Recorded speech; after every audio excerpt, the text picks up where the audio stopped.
The coffee had just finished brewing when Miles's phone buzzed on the kitchen table. He almost ignored it. Saturday mornings were sacred, slow, quiet, filled with sunlight cutting across the windows of his Flagstaff home. The warm smell of cinnamon and ground beans wrapped around him like a blanket. No rush. No noise. Just the creak of old wooden floors and the occasional chirp of birds beyond the porch. Then he saw the name. Silas. Miles frowned. Silas never called. They'd been friends since college, the kind that texted once a week and met up once a month, not early morning callers. If Silas was calling now, something was wrong. He picked up. What's up? Silas's voice didn't answer right away. Just wind and waves and a long pause. Miles, his voice was quiet. Too quiet. Miles stood a little straighter. Where are you? I'm down at Silver Pine Cove. Just passing through. A pause. Rowan's here. The name hit like ice water. Miles blinked. What? No, she's with Juniper today. In Bisbee. They had plans. She's here. I'm looking right at her. She's with two guys. I think they're from her ceramics group. They've got towels out, sketchbooks, snacks. Laughing like it's nothing.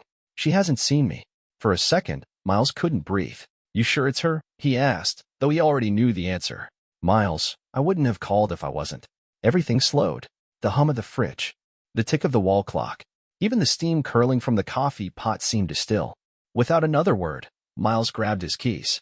The drive was 4 hours, maybe less if the traffic was kind. He didn't speak, didn't play music, didn't think about anything except the road unraveling ahead of him and the 1,000 questions crowding his chest. Why? Why lie? Why drive to a beach with two guys and pretend you were with family? By the time he reached the coast, the sun was past its peak. Silver Pine Cove shimmered under a cloudless sky. Tourists dotted the sand. Kids laughed near the tide, and gulls hung in the air like they had nowhere else to be. Miles parked near the edge of the trail and started walking. His legs felt like stone. The path narrowed, trees parting to reveal the stretch of golden sand below. And then, there she was. Rowan. Reclining on a patterned towel, hair in that lazy knot he'd seen 1,000 times, sunglasses catching the sun. Her smile flashed in the sun as she leaned toward the man next to her, pointing at something in his sketchbook. The other guy tossed a shell in the air and laughed. She looked happy. Completely, carelessly happy. Miles felt the world tilt. He stood there, half hidden in the trees, watching his wife laugh like she belonged in a different life, one that didn't include him. He stepped forward. The sand sucked at his shoes. Each footfall felt heavier than the last. When Rowan finally noticed him, it took a second for her to recognize him. The smile faded. She sat up. Her hand reached for the wrap beside her as if to cover something, anything. Miles, she said, as though saying his name might explain everything. He stopped a few feet away. What are you doing here? She asked, voice too calm to be real. He didn't answer. Not right away. He looked at the two men, one confused, the other awkwardly avoiding eye contact. I could ask you the same thing, Miles said. I didn't think. That much is clear. I was just, she faltered. It's just the beach. Nothing happened. You said you were in Bisbee. With Juniper. She looked down, then back at him. That was the plan. Then they invited me. I didn't think. You didn't think I'd find out, he finished. Silence. The kind that fills every inch of space when truth walks in. Rowan opened her mouth to speak, but Miles raised a hand. Don't, he said. She didn't. Miles looked at her one last time, the way she clutched the wrap, the hesitation in her eyes, the guilty silence of the men beside her, and turned around. He didn't need an explanation. He had all the answers he needed. The walk back to the car felt longer than the drive down. Miles didn't run. He didn't storm off. He just moved, slow, steady, his breath shallow in his chest. The laughter from the beach faded behind him, replaced by the wind rustling through the trees and the muffled rush of waves hitting the shore. He didn't look back. He couldn't. When he reached the car, he slid into the driver's seat and sat there, motionless. Hands on the wheel. Eyes unfocused. The sun beat down through the windshield, but he felt cold. Empty. He didn't start the engine. Not yet. Instead, he leaned his head against the steering wheel and let the silence flood in. There weren't any screams in his head. No dramatic outbursts. Just a dull, heavy ache, like something inside had caved in quietly, without protest. He stayed like that for a while, long enough for the sun to dip lower, shadows stretching across the dashboard. When he finally turned the key, the engine hummed to life, obedient, neutral, unaware that the world had just shifted. The ride back was silent again. No music. No radio. Just road and wind. But this time, his thoughts were louder. He thought about the little kiss on the forehead that morning. The casual way Rowan had said, "Be back tonight, Juniper, and I might stop for lunch." like she hadn't already packed a bag and planned to lie. He thought about Silas, standing on that beach, catching a glimpse of something he probably wished he hadn't seen. Silas, who hadn't hesitated to call. And he thought about Rowan's face when she saw him. That flicker of panic, of guilt, of recognition. Back home in Flagstaff, the light was fading. The house stood quiet and still, just as he'd left it, but it felt foreign now, like he'd walked into a place that belonged to someone else. He stepped inside. The smell of coffee still lingered faintly in the air. The mug he'd left untouched was now cold on the table. He stared at it, then walked past and into the hallway. Everything looked normal. Her scarf draped over the coat rack. Her shoes by the door. A note on the fridge reminding them to pick up olive oil. A slice of their life, frozen in time, but the context had changed. He went in the bedroom and sat on the edge of the bed. That was when it hit. Not a sob, not a shout, just a weight, crashing into his chest, forcing the breath out of him like he'd been punched. Because now he couldn't stop wondering. Had it happened before? Was this the first time, or just the first time she'd been caught? He didn't have answers. And he wasn't sure he wanted them. What hurt wasn't what he saw, it was what it meant. The choice she made before any beach trip, before any lie. The choice to not tell him, to hide it. That was the betrayal. The knock at the door startled him. He didn't move at first. Then another knock. He stood, heart pounding, and walked slowly to the door. It was her, Rowan. She looked small, disheveled, still in her beach clothes, hair windblown and tangled. She held her keys in one hand, a light sweater in the other. She didn't say anything, just looked at him, eyes red but dry. "Can I come in?" she asked. He didn't answer, just stepped aside. She walked in like someone stepping into a memory, quiet, hesitant. Her eyes scanned the room as if unsure of what she was allowed to look at. "I didn't know you'd actually come," she said softly. Miles closed the door behind her. "You lied," he said. No anger, just fact. "I know. You didn't just go to a beach.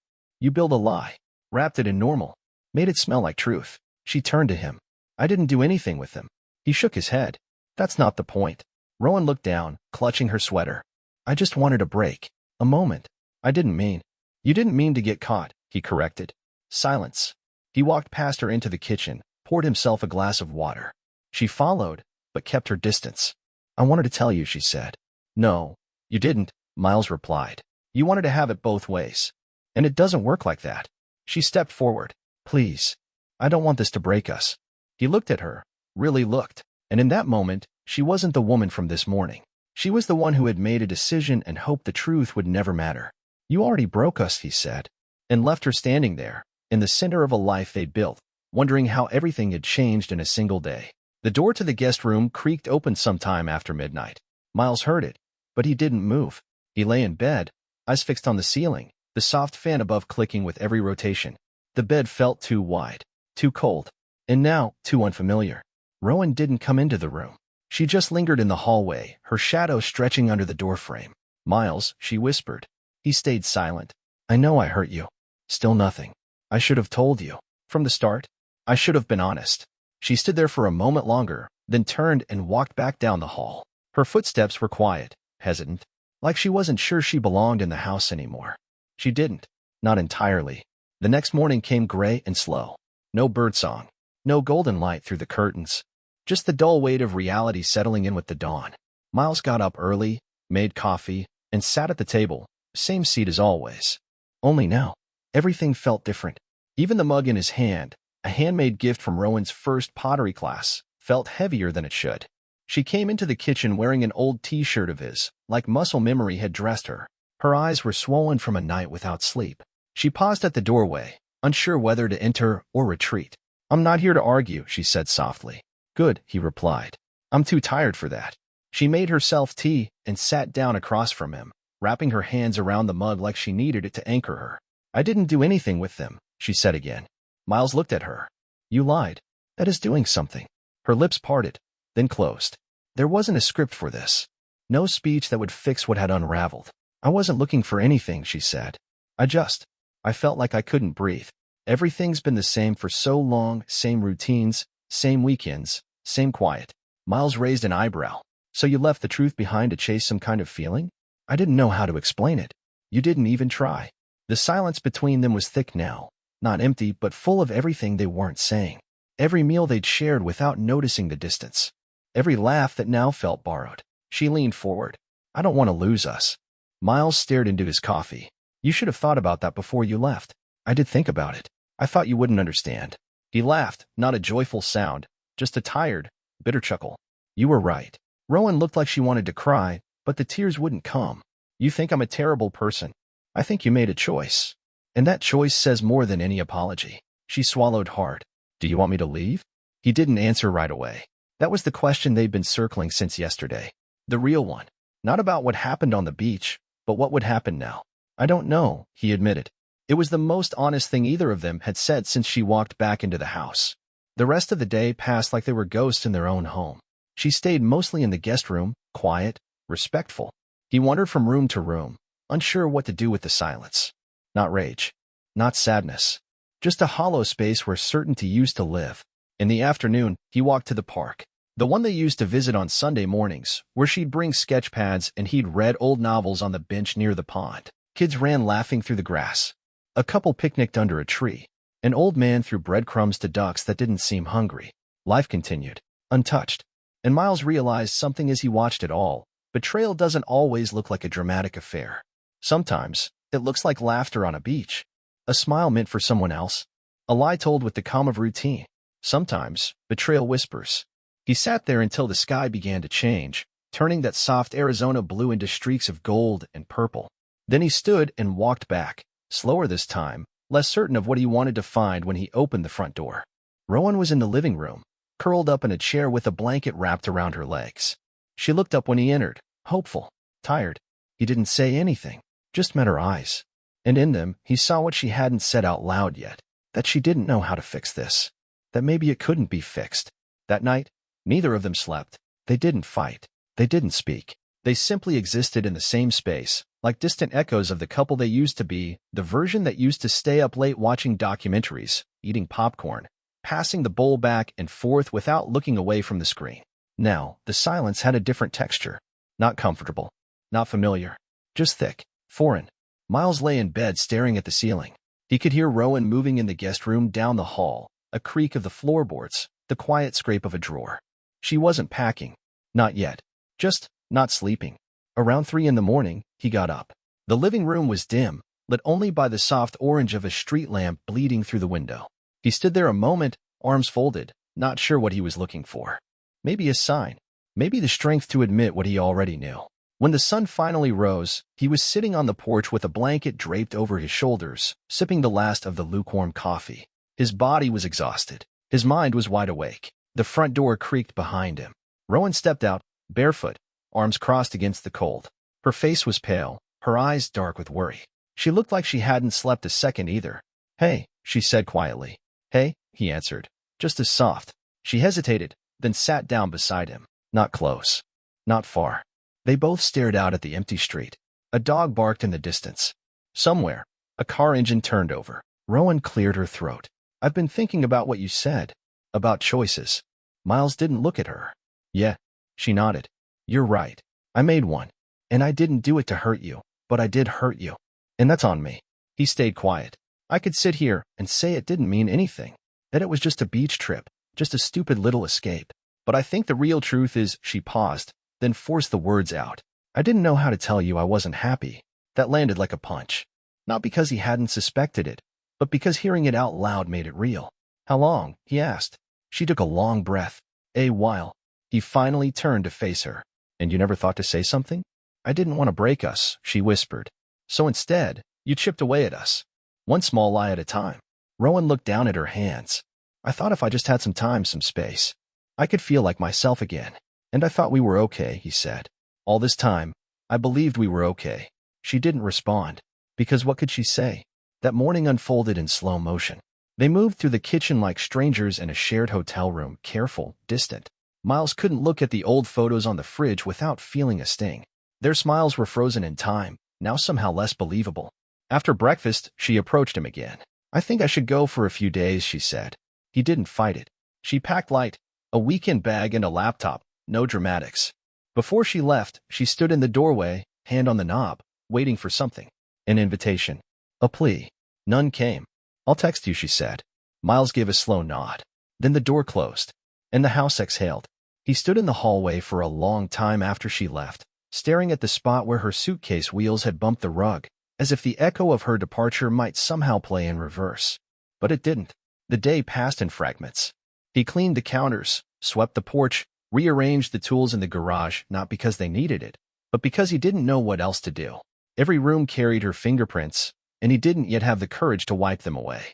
That evening, he found himself in the backyard, staring at the planter boxes Rowan had built last summer. Her succulents were still thriving, stubborn little things. Funny how something could survive even when the people who cared for it were falling apart. He sat on the step, watching the shadows lengthen, and realized something simple and awful. He didn't hate her. That would have been easier. But what he felt was worse. Love, tangled in disappointment. Memory, poisoned by doubt. The worst betrayals weren't loud. They were quiet, thought out, soft-spoken. And that's what this was. A soft betrayal. And now he had to figure out what to do with the pieces she left behind. The first night alone felt unfamiliar, not because the house was empty, but because it finally echoed. It echoed with all the things they never said. Miles lay on the couch long after midnight, the TV flickering silently in front of him, showing some documentary he hadn't registered. He wasn't watching it, just needed noise, something to keep the silence from closing in completely. Outside, the wind picked up. A storm was coming. He glanced toward the window. Rain tapped lightly on the glass, barely audible. The sky beyond was dark and heavy. He reached for his phone. Not to call her. Not yet. Instead, he texted Silas. "You were right. Thanks." A few minutes later, Silas responded. "Didn't want to be. You holding up?" Miles stared at the screen. After a while, he replied, "Barely." That was the truth. No need to dress it up. The next morning, he opened her closet. Not to throw things out. Not to erase her. Just to understand. Her side still smelled like lavender. A scarf she rarely wore was draped over a hanger. He ran his fingers across the fabric, not knowing what he was hoping to feel. Connection? Closure? Maybe just something real, something untouched by lies. He sat on the bed and opened the drawer where she kept old notebooks. Sketches, shopping lists, random to-dos. And then one page, scribbled but careful. Things I miss about myself. He read the list slowly, laughing without explaining why. The ocean. Making something messy and loving it anyway. Silence that feels full. Waking up excited. Not having to be anyone for anyone. Miles swallowed hard. This was before the beach. Before the lie. Maybe even before him. That hurt more than the cheating ever could. Because it meant the distance had started long ago. And he hadn't noticed. Or maybe he had, but convinced himself love was enough to close the gaps. He spent the rest of the day out of the house. He drove to the mountains, stopped at a gas station where no one knew his name, bought bad coffee and sat at a trailhead, watching hikers go by. He thought about how relationships don't explode. They erode. Like cliffs eaten by wind and salt water. You don't see it happening until a whole piece of the shoreline is gone. By the time he got home, the rain had started again. Steady this time. Soothing, almost. He sat at the kitchen table with a pen and paper, unsure if he was writing a letter or just letting his mind bleed. He didn't address it to her. He didn't sign it. He just wrote. "I keep thinking about the moment you looked up and saw me. The delay, like your brain needed time to adjust. Like I didn't belong in that world. Maybe I didn't. Maybe that's the truth I've been avoiding. You were happy, and I wasn't in the picture. And I'm not angry that you wanted joy. I'm angry that you didn't invite me into that search." He stopped writing, stared at the page, and pushed it aside. That night, he didn't lie awake. He slept, dreamless, flat. But in the morning, he didn't reach for her side of the bed. Didn't smell her shampoo on the pillow. Didn't pretend she was coming back through the door any minute. Something had shifted. Not healed. Not yet. But shifted. By the third morning, the routine had changed. Miles no longer waited for the sound of Rowan's footsteps in the hallway. He didn't glance at the door expecting it to open. There was a strange calm in the house now, not peace, exactly, but stillness. Like a storm had passed and left everything damp and broken, but intact. He got up early and jogged through the neighborhood. The cold air bit at his lungs, but he welcomed it. He needed the hurt, the kind that made sense, that had a cause and effect. His legs burned, his chest heaved, and with every step, he left behind another useless question. Back home, the quiet wasn't so heavy anymore. He showered, dressed, and started sorting through the shelves in the office. Not because he needed to, because it was time. Half the folders, half the books, half the art supplies were hers. Miles stacked them gently, not out of anger, but respect. He wasn't erasing her, just acknowledging the space she no longer filled. He found an old Polaroid tucked between tax documents. It was them, younger, Messier, happier, taken on their second road trip. Her feet on the dashboard, hair wild from the wind, both of them grinning like the future was a joke they were in on. He stared at it for a long time, then slid it into a drawer and closed it. The knock came just after lunch. Soft, measured. He opened the door and found Rowan standing there, hoodie pulled over her head, a single overnight bag slung across her shoulder. "I'm not here to stay," she said. "I just needed to return something." She held up a little bundle, a keychain, his from college. She used to carry it after hers broke. Never gave it back. "Figured you might want this." He nodded and stepped aside. She entered carefully, like the floor might break under her. He watched her walk through the living room, her eyes flicking to the spots where things had clearly moved. His guitar was on the wall now instead of next to the bookshelf. Her mugs were no longer in the cabinet. The guest room door was shut. "You've been cleaning," she said. "I needed space." She nodded slowly. "I get that." A pause. "I've been staying with Juniper. It's weird. She doesn't ask questions." "She's a good friend," Miles said. Rowan glanced at him. "She's also mad at me, but she doesn't say it." "That's how you know it's real," he said. "Silence means she cares." Rowan set the keychain on the counter and leaned against the fridge. "I've been thinking about us," she said. "And I don't know if I was happy before, but I know I didn't want to be this version of myself. The one who hides. Who lies." Miles crossed his arms. "But that's who you were." "I know." She rubbed her eyes, exhausted. "I didn't come here to beg. I just thought maybe you deserved to hear what I should have said before." He waited. She exhaled. "I loved us. I really did. But somewhere along the way, I stopped recognizing myself. And instead of talking about it, I pretended it would fix itself. And when it didn't, I started looking for air." "By lying," he said. "Yes," she whispered. "By lying." He leaned back against the counter. "I'm not perfect either, Rowan. I saw cracks. I just told myself they weren't real, that they'd go away if we kept moving forward. We were both pretending." He didn't argue. "I'm not asking for forgiveness," she said finally. "I don't think I deserve it yet. I just wanted to face it, not disappear like a coward."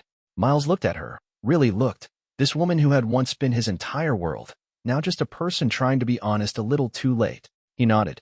"Thank you." She picked up her bag and headed to the door, then paused, hand on the knob.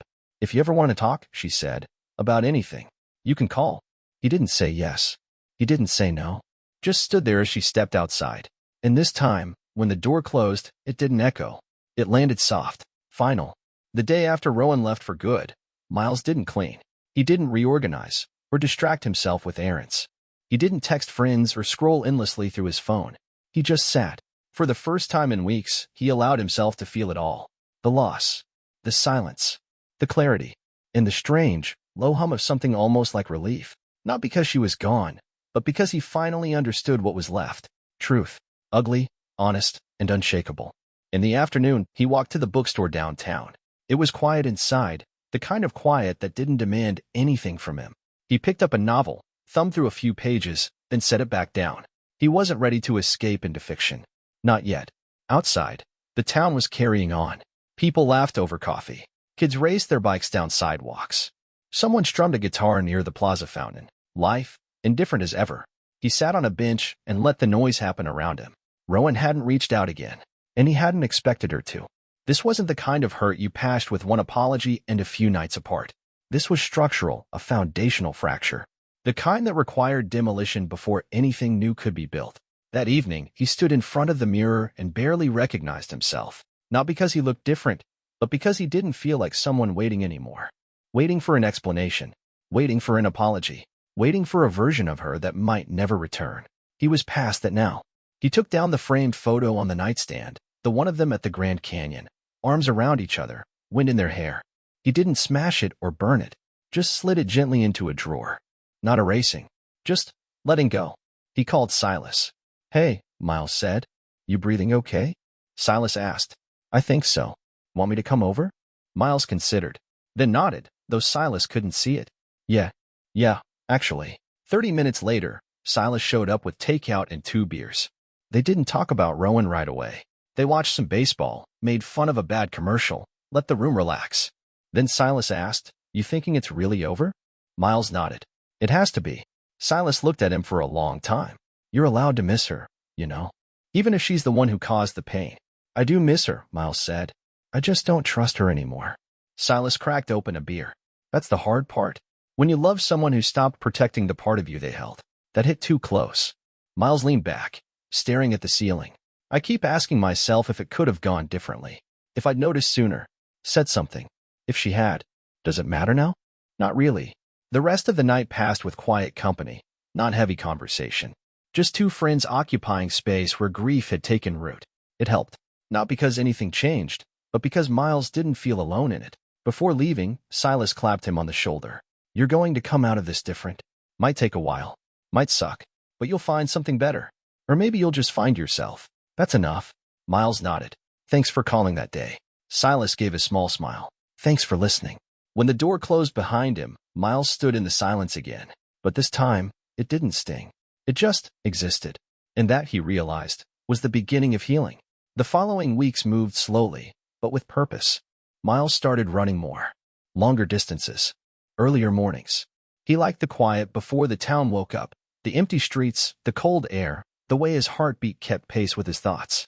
He'd wake before dawn, tie his laces in the dark, and take off down the sidewalk, past the coffee shop where Rowan used to order chai, past the bookstore, past the mural they helped paint one summer, their initials still hidden in the lower left corner. He didn't avoid those places anymore. He let them be what they were, pieces of a past that no longer defined his present. The house changed, too. Not dramatically, not all at once, but subtly. A new plant in the hallway, a lamp from a thrift shop, a different color throw blanket on the couch. Things that were his, not theirs, not hers, just his. He moved her things into a small box. The keychain, a few photos, some of her ceramics. He didn't throw them away. He didn't hide them. He just stored them in the top of the closet, not out of resentment, but out of honesty. This chapter was over, but it still mattered. One afternoon, he sat on the back porch with a journal in his lap. The same porch where she once read poetry out loud on rainy days. He opened to a fresh page and wrote without plan or structure. No one would read it. It wasn't for closure. It was just breath on paper. He didn't write about her. He wrote about himself. I am not broken, he wrote. I am bruised, and I am tired, but I am still here. I will not let a lie define the truth I carry. That night, he slept without dreaming. Not because he was at peace, but because he was exhausted from trying to be. One morning, a letter came, handwritten, no return address. Just his name on the envelope in a script he knew too well. Rowan. He sat at the table with his coffee and stared at it. He didn't open it right away. He didn't even reach for it. Just sipped his coffee and watched the morning light spill across the floor, his thoughts moving carefully, deliberately. When he finally did open it, her handwriting looked steadier than he expected. Miles. I know silence can sometimes be a mercy and sometimes a punishment. I wasn't sure which mine had become. I've written this letter 100 times in my head, but now that the pen is moving, all I want to say is, thank you. Thank you for not yelling, for not unraveling in front of me, even when you had every reason to. Thank you for letting me walk away without hate. I don't deserve that kindness, but you gave it anyway. She went on, briefly, about therapy, about regret, about finding parts of herself she had long ignored. No promises. No requests. Just a goodbye. I hope you find something beautiful beyond this. Even if it's just a quiet you can finally live with. No signature. Just the letter. Miles folded it carefully and placed it in the drawer beside his journal. He didn't cry. He didn't smile. He just sat there. Steady. Solid. He was healing. Not in a grand way. Not in some dramatic, life-altering moment. But in small, quiet steps. A deeper breath. A better run. A morning where the coffee tasted like coffee again, not like memory. He still didn't know what the future looked like, but he knew he was walking toward it now. Alone. And somehow that was okay. Months passed. Not in a blur, but with deliberate clarity. Time didn't rush him. It moved at the exact pace it needed to. Some days were easier. Some days felt like starting over. But every day, Miles got up. He worked. He cooked. He took walks without purpose. He read again, slowly, at first, then hungrily. He repainted the spare room and turned it into a music space, where sunlight pooled on the hardwood floor and his guitar sat waiting in the corner. He laughed sometimes. Not the loud, careless kind. The softer kind, like a light turning back on. Friends started inviting him out again. Silas came by on weekends. One night, they sat on the porch drinking root beer floats and talking about everything but her. That felt good. He didn't avoid Rowan's name. He didn't cling to it either. She became part of his past, a real one. An important one, but not the whole story. The neighbors down the street got a puppy that barked through the night. He didn't mind. Life, as it turns out, was full of noise. Not all of it bad. One Saturday, he drove to a small arts festival on the edge of town. He hadn't planned to. He just saw a flyer taped to a lamp post, and something in him said, why not? He wandered the booths, pottery, oil paintings, handmade soaps. Nothing special, nothing grand. But it was there, in that ordinary place, that something shifted. He stopped in front of a booth of landscape photos, desert plains, stormy skies, moonlit canyons. The kind of images that made you feel small in a comforting way. The photographer stood quietly behind the table. A woman, mid-30s, quiet eyes, sun in her hair. She gave a soft smile when she saw him linger. Flagstaff, he asked, pointing to one of the shots. She nodded. Couple miles out, taken after a monsoon rolled through. It's beautiful, he said. So is the silence after a storm, she replied. He didn't flinch at the line. He smiled. They talked for a few minutes. About light, about weather, about how hard it was to capture a place exactly as it felt. He didn't ask for her number. Not yet. He just thanked her, bought the photo, and left. But as he walked away, he realized something important. He wasn't carrying the past anymore. He was walking forward, holding only what still mattered, truth, presence, and a wide-open road ahead. That night, back home, he hung the photo in his hallway. The sky in it was broken open with streaks of light, the earth below dark and ready. He stood in front of it, coffee in hand, barefoot on the tile. And for the first time since everything changed, he felt whole.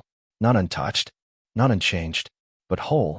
A man who had been broken and rebuilt himself from memory and silence and strength. Not with anger, not with bitterness, just with truth. And that quietly, completely was enough.